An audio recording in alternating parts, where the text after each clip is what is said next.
Last week, Olisa Agbakoba, senior advocate of Nigeria, was our guest on the Morning Show. During his interview, Agbakoba commented on the activities of the Nigerian National Petroleum Company Limited.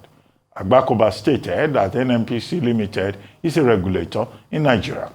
However, the senior advocate of Nigeria has since retracted some of the comments he made during his interview, especially the mention of the name of Tony Elumelu, Nigerian economist, banker, and philanthropist, chairman of United Bank for Africa, UBA, and founder of the Tony Elumelu Foundation.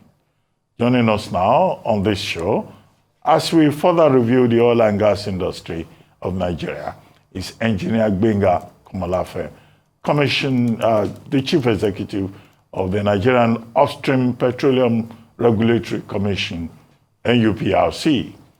Engineer Komolafe will also react to the assertions made by Olisa Agbakoba SAN on the Petroleum Industry Act, PIA. Good morning, Engineer Gbenga Komolafe, and thank you for joining us on the Morning Show. Good morning, Dr. Abati. Let me start by joining others to congratulate the founding chairman of Arise on the birthday of Sir Nduka Obiagwena. I'd like to congratulate him like other Nigerians. Good morning. Okay, thank you very much. But let's go to business. Now, Olisa Agbakoba SAN was on the same program last week, and he had a lot to say about IOCs. He had a lot to say about the Petroleum Industry Act. Yeah, well, he has retracted some of the things that he said.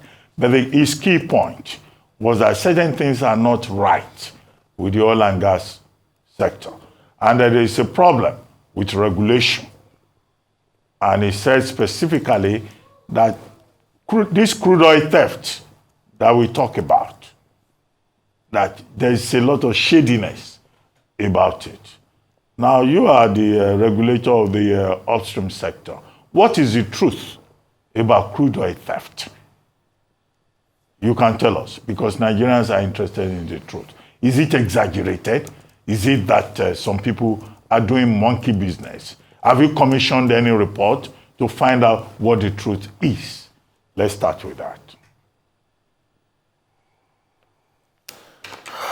Okay, thank you, Dr. Abati. Let me start from this background that I actually listened to the position of the learned SAN, the respected SAN. And I want to lay a background by saying that, yes, he made a lot of assertions, but quite frankly, a lot of the assertions do not have validity in law and in truth. Of course, he made allusions to the provisions of the Constitution and also that of the Petroleum Industry Act. But maybe I'll come to that later, but let me answer your question directly as relates to the issue of crude oil theft. Yes, Dr. Abati, and to viewers, Nigerians, yeah, the issue of crude oil theft, to the best of our knowledge as a regulator, is true. I mean, there's no fuss about it. I mean, Nigeria has really, suffered immensely from the negative impact of that is crude oil thieves. As a matter of fact, the issue of crude oil theft is affecting us not only in terms of the volume that we lose as a country, but also that is serving as disincentive to investors. Of course, we all understand that no investors would want to put his money, invest in a loss, in a manner that the investor loses his investment.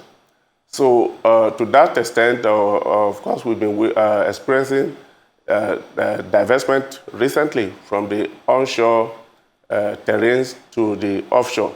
And one of the factors that has led to that is that investors, the IOCs, they've recognized the fact that it is safer for them to reorder their portfolio and relocate to safer zones in the course of their investment. That is the offshore area where they feel that their investment will be protected better than the onshore.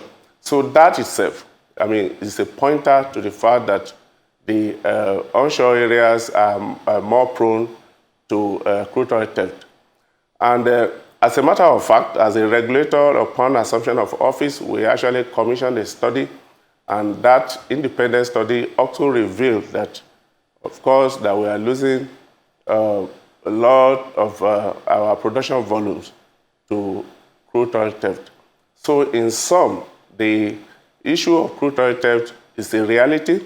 We are losing in terms of the volume, in terms of the revenue, that is potential revenue to the nation that we could have derived had it been we are not experiencing these losses. So crude oil theft is actually a challenge to the nation. So we are losing both in terms of the potential revenue and in terms of potential investment arising from the menace of crude oil theft.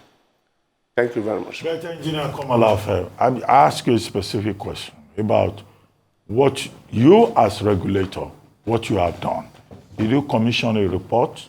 Did you arrive at the same findings as the professor from Bayelsa State, I forget his name now, you know, when he commissioned a report to find out the truth about crude oil theft?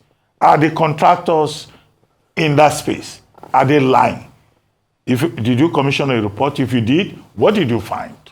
Because everybody talks about crude oil theft, crude oil theft. Are people playing games with Nigeria in order to avoid their credit obligations to the people from whom they took loans? Just tell us the truth. Yes, like I said, Dr. Abati, the truth of the matter is that unfortunately, like I said, there's truth in the fact that we're experiencing crude oil theft. And I actually made allusion to the fact that the commission, the NUPRC, that is upon assumption of duty, that is the current leadership of the NUPRC under my team being the pioneer management, we indeed commissioned an independent study. And that study revealed that, well, I mean, we're losing as at the time, that we're losing about 100 to 120,000 barrels of crude per day. But the good thing now is that we've witnessed drastic reduction in the volume of crude oil theft that we are experiencing arising from the multifaceted actions being taken by the General Security Services, the NUPRC, and the regulators.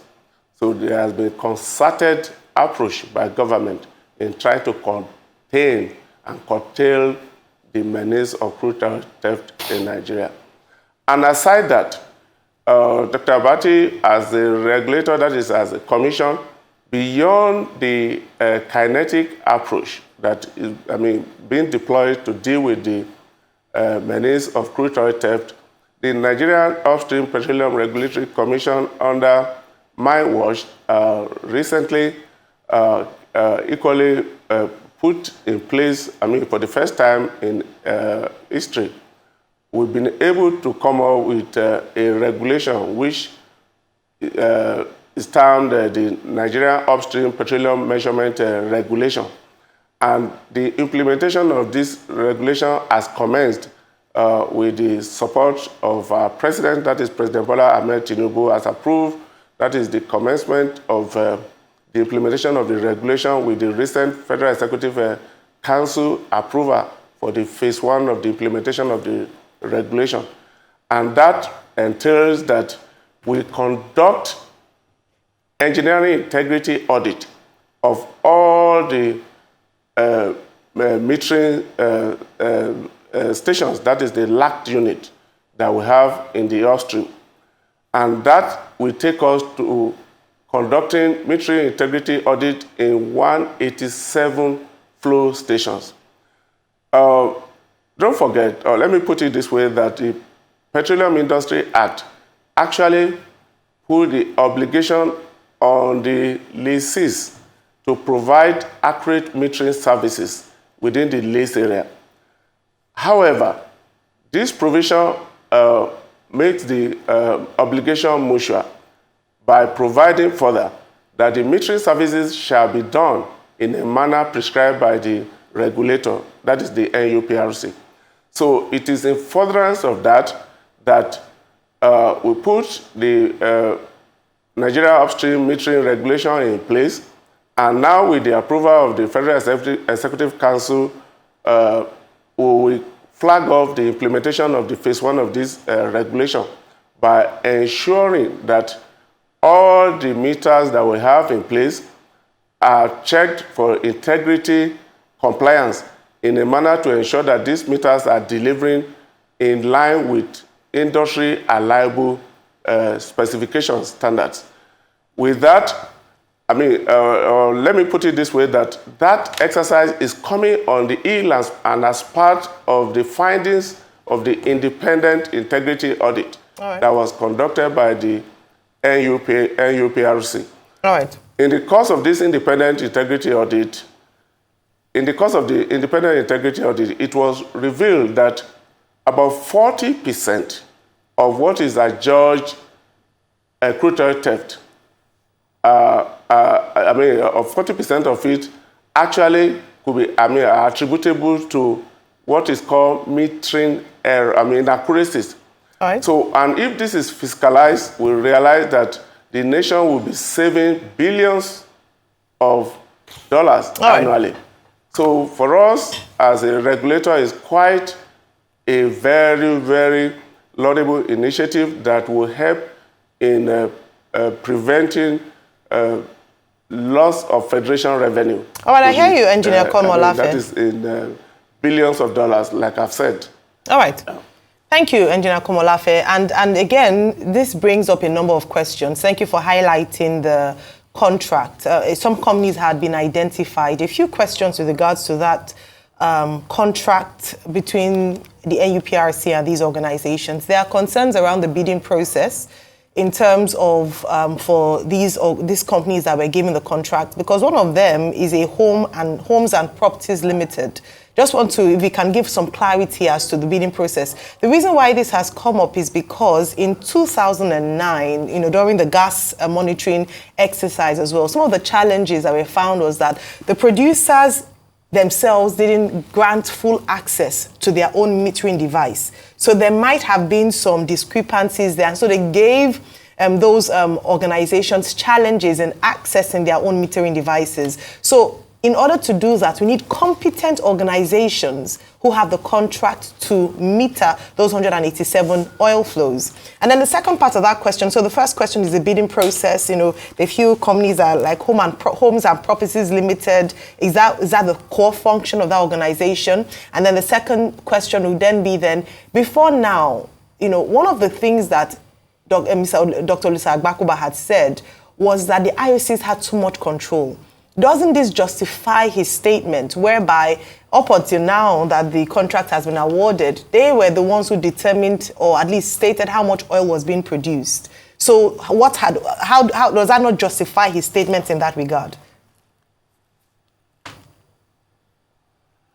Well, let me say that I'm not seized of the fact of the specific case you have just cited, but let me equally indicate that for bidding process, that's one of the beauties of the Petroleum Industry Act, and of course a departure from the assertion of the learned sake as to that is the usefulness and benefits of the Petroleum Industry Act. The Petroleum Industry Act under Section 75 actually made provisions for how bidding process should be conducted in a fair, competitive, and transparent process. So with that, the era of discretionary award, is over, And award of blocks is being democratized in a manner that competent entities are expected to bid in a fair and transparent manner. And as to whether the IOCs allows the regulators, that is government, to access, that is the metering facilities, I think the regulator is empowered as technical and commercial regulator of the upstream to access the metering facilities of both the IOCs and independents. And what I've just said in terms of the provisions of the Nigerian Upstream Petroleum Metering Regulation is to the effect that the Commission, now acting on behalf of the federal government of Nigeria, will engage original equipment manufacturers as third parties to ascertain the engineering integrity of each of the meters that have been installed in Nigeria upstream for the first time in history, to ensure that these meters actually deliver in line with the industry standards in their calibration, so that we move from, we'll be able to avert what is in the industry called metering inaccuracies, which I said is attributable to over, about 40% of what is totally adjudged as crude oil theft. And that when that is done, the nation will be able to save at least billions of dollars in terms of revenue, which, which ordinarily the nation would have been losing. So this is just, that is what I've put across. But in terms of the specific company you're talking about, I'm not seized of the fact. Yes, thank you. Okay. I'd like to also remind you or bring to your notice a letter that has been written to you in the past from one of the refinery owners in this country as regards you guys making Section 109 of the PIA possible, the direct obligation of crude to local refiners. Is an issue of the front burner. Prior to this time, the argument was, oh, Nigeria should build refineries. Alhaji Aliko Dangote has built refinery now. Why are we hearing that he has to go and buy from overseas when we have crude in our backyard? That's number one. Number two, we also have to look at the issue of competence raised, by Mr. Olisa Agbakuba. He talked about the fact that it is the lack of competence, even in the policy direction, that affects. But I argued, I said, no, I think it's more of a case of corruption, because I don't want to believe that we don't have competence in this system. It's still a case of corruption, but I want you to speak to that issue of incompetence like he talked about. And why is Dangote refinery not getting crude? Since it's in the PIA, that there's a direct obligation.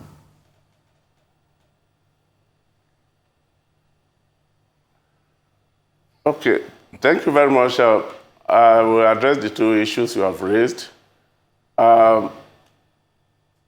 First, before coming to the second issue, let me say that yes, it's true, Section 109 of the Petroleum Industry Act, and which is one of the beauties of the PIA as a comprehensive legislative instrument to govern the oil and gas industry.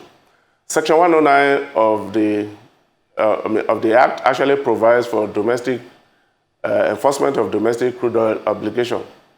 And I want to say that the Nigeria Upstream Petroleum Regulatory Commission, as the technical and commercial regulator for the industry, actually proactively came out and brought together the producers and the refiners, including NUPRC, and made it obligatory that the producers must ensure that they make crude available to the domestic refiners.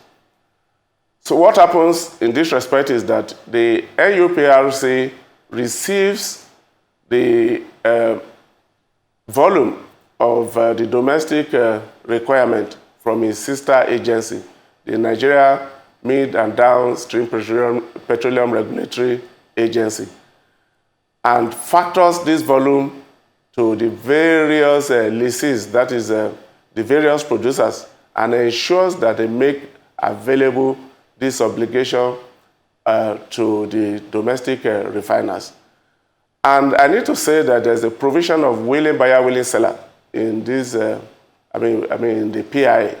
So the regulator, that is the NUPRC, is guided strictly by that provisions of the law. And after the initial engagement, in which, of course, all the refineries in the country, including that is the representative of the Dangote refinery, were present at that meeting, the next thing that happened was that the Commission recognized the fact that the parties were not playing according to the rules of the game. To say the least, crude oil supply follows international principle, crude being an international citizen.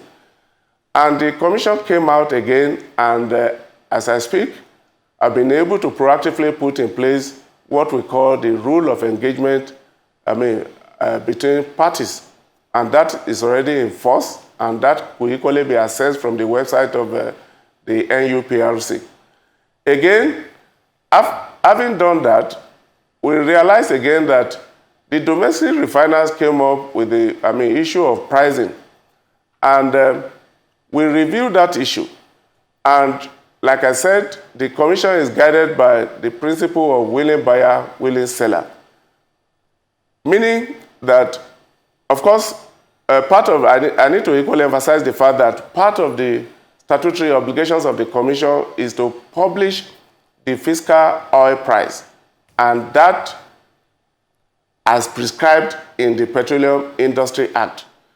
I need to stress the fact that the approach, the formula by which the Commission publishes the fiscal oil price as prescribed in the Petroleum Industry Act follows the best practices. In fact, we took a review of the approach that other OPEC countries adopt in that is in price setting.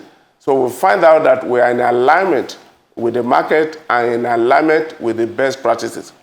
Okay. So one thing we need to, I need to say is that one thing we need to avoid as a nation, yes, Mr. just Komolafe. A minute. Okay. Just finish 1 minute. I will land in a minute. Yeah, just land, yeah. Yes. Thank you very much. So one thing we need to avoid as a nation is that in setting crude oil price in the upstream, we must avoid the pitfall of running into the pitfall of what had happened to us the way we manage the downstream aspect of the industry that that created what we call under recovery and of course the subsidy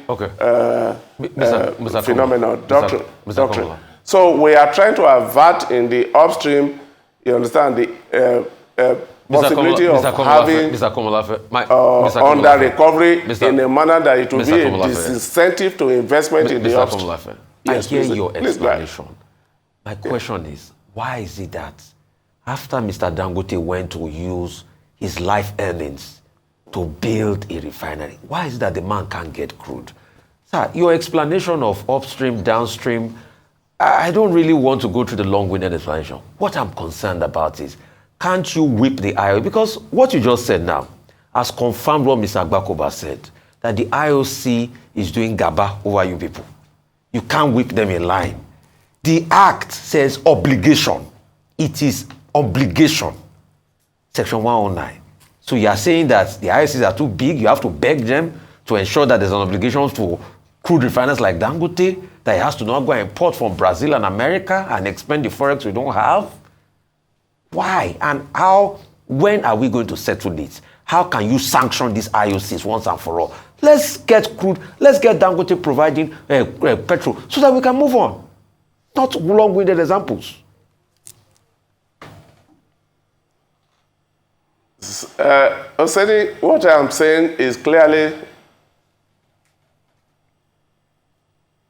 if you permit, Oseni, what I'm saying is clearly different from what you are saying. If you listen to my explanation, I said, yes, in recognition of the provisions of the Petroleum Industry Act that makes domestic crude obligation supply to the domestic refineries as obligatory. I said the Commission has enforced that, and the issue is not that the IOCs or other leases, other producers are refusing to make crude available. So to the best of the knowledge of the Commission, there is nothing like IOCs being too big or not complying with their statutory obligations to make crude available. I think that is erroneous, and I need to make that very clear.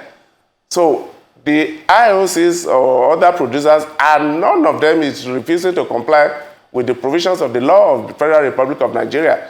And the Commission is in no way shying away from this. So that needs to be made very clear. So I think there's a wrong perception here. Okay. So that is not the issue. But I said that when making the crude available is done at a price, and that this price is, the provision of the law is that it should be done on willing buyer, willing seller.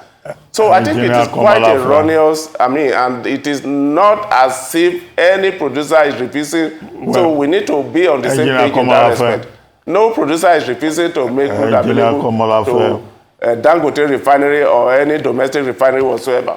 Yes, please we go heard ahead. you. There's no point. Doctor. There's no point repeating what you have already stated. Yes. The main point that Olisa Agbakoba stated, was that the PIA is due for review. Do you agree with that? Now, can you tell us categorically what the percentage of crude oil theft is? Is there a mechanism in place to monitor, to measure, and tell us categorically on a daily basis what it is? And why is it so difficult for Nigeria to increase oil and gas production? Briefly. Thank you very much, Dr. Abati. Your first question is whether I agree with the learned sick as to whether that is, the PIA should be jettisoned, that's the Petroleum Industry Act should be jettisoned or not. Should be reviewed, yes. Of course, I listened to his, I listened to, that is the position of the learned sick, and like I said, I quite don't agree with some of the positions, given the fact that some of his assertions are not grounded in law as well as in fact. For instance, he had alluded to the fact that the NUPRC is a regulator, and that does not have a basis in law and in fact. In law, in the sense that the Petroleum Industry Act, under Part 3, Part 4 and 5 of the provisions of the Petroleum Industry Act actually provides for, that is the two regulators, that is the upstream regulator and the mid and downstream regulator. The NUPRC, under my watch, is the upstream technical and commercial regulator, and we have been doing within our period of inception in office. Of course, we've been implementing the provisions of the law. That's the PIA as provided in the law. To date, we have been able to gazette, we have been able to gazette 17 regulations. And these regulations were made pursuant to the provisions of the law, and they have been enforced as, as a rule of uniform application that equally applies to NNPC. So for us as a regulator, we treat NNPC the way we treat ExxonMobil or any of the IOCs or any of the independent. So to that extent, the position of the learned sick is now grounded in law and in fact. And to your, other issue as, issue of maybe corruption and issue of corruption. Let me just put it this way, that the Nigeria oil and gas industry, as it stands, is endowed with, the best of expertise in the country. The best of expertise are found in Nigeria oil and gas industry. And when you talk about, corruption, I think likely these issues are being exaggerated, but one could understand especially that the oil and gas is the mainstay of the Nigeria economy. I think so to that extent, I think issues are being, well exaggerated. Things are well organized and structured in Nigeria oil and gas industry, and it's an industry that, to the best of my knowledge, leverages technology. For us in the NUPRC, our processes are highly, we leverage technology, and we're embarking on a digitization of processes in a manner to reduce human interference. All right. Yeah. All right, thank you. Before you go on the Dangote issue, well, maybe another day we'll ask you, is it a problem about benchmark price? Did Dangote reject benchmark price? What is the story between Dangote refinery and the NNPC? But we've run out of time. That will be a subject for another day. Well, thank you for your time, Engineer Komolafe. I wish you had more time to speak with you. So many questions to still ask, but I believe that I would have the opportunity of having you again on the show.